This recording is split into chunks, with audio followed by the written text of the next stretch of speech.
Can we honestly say that we represent the true thoughts and aspirations of the people of Israel? What are you saying? I've often wondered if, as elders, we're not too cut off from them and from their real problems. How can we guide them if we don't know what's in their hearts? But without our guidance, they would be lost. People will run after any new thing. Why, they've taken up with this man Jesus with his tricks and exaggerated promises. I have seen him. I've heard him preach. His words reach into men's hearts, not like ours.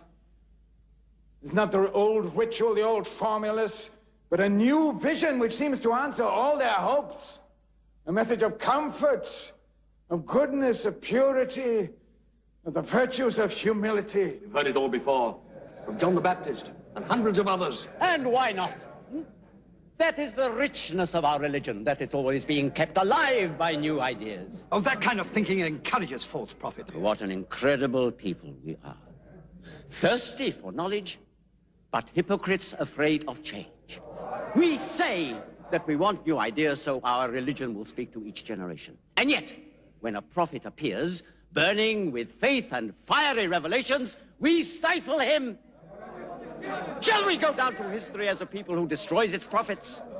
No, please, no, brothers, please. Look, this is scarcely the time for philosophical discussions. There are more urgent problems to be considered. He allows those who follow him to hail him as the Messiah. He's a blasphemer! He's an impostor! With respect to those more learned than I, there is one possibility that it seems no one here is ready to consider. What is it? The possibility that Jesus of Nazareth may be, in fact, the Messiah awaited by our people. A carpenter from Galilee. This man has studied the prophecies, and carefully and subtly. He never misses a chance to identify himself with them. Exactly. I only know that, like our brother Joseph, I've heard him preach.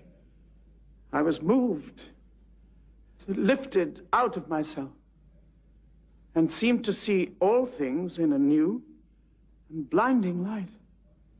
I was aware of wonders, signs that God may be with him, and through him, with us.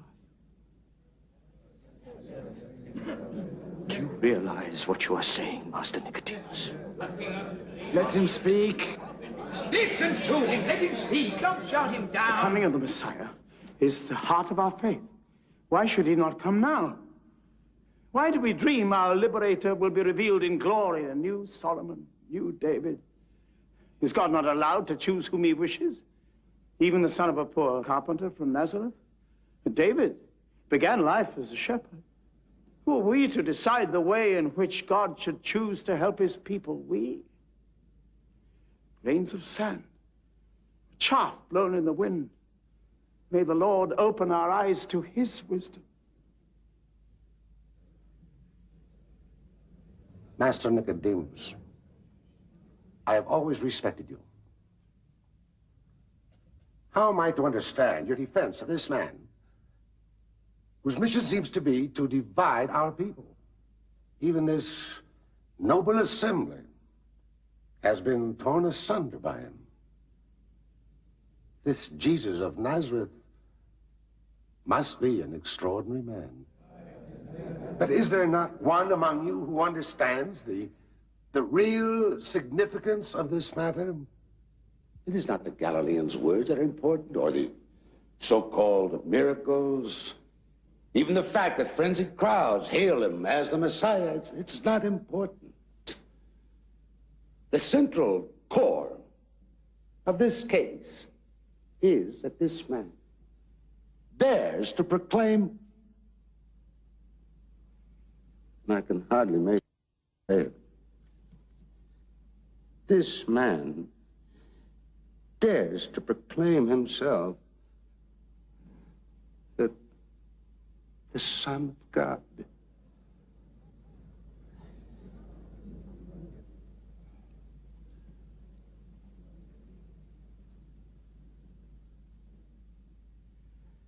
Master Nicodemus, In your great faith and wisdom,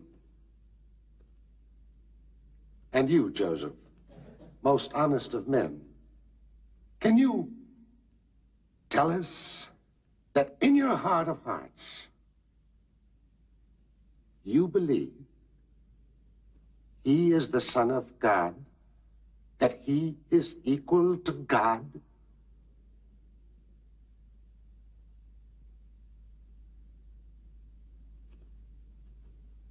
If he is not the Son of God, then who is this Jesus of Nazareth? Is he a prophet? Only a false prophet can assume the powers of God and say to a persistent sinner, you are forgiven. Only God can forgive sins. All through our history, false prophets have been the plague of Israel. This man, while claiming to uphold the law, perverts our most fundamental beliefs.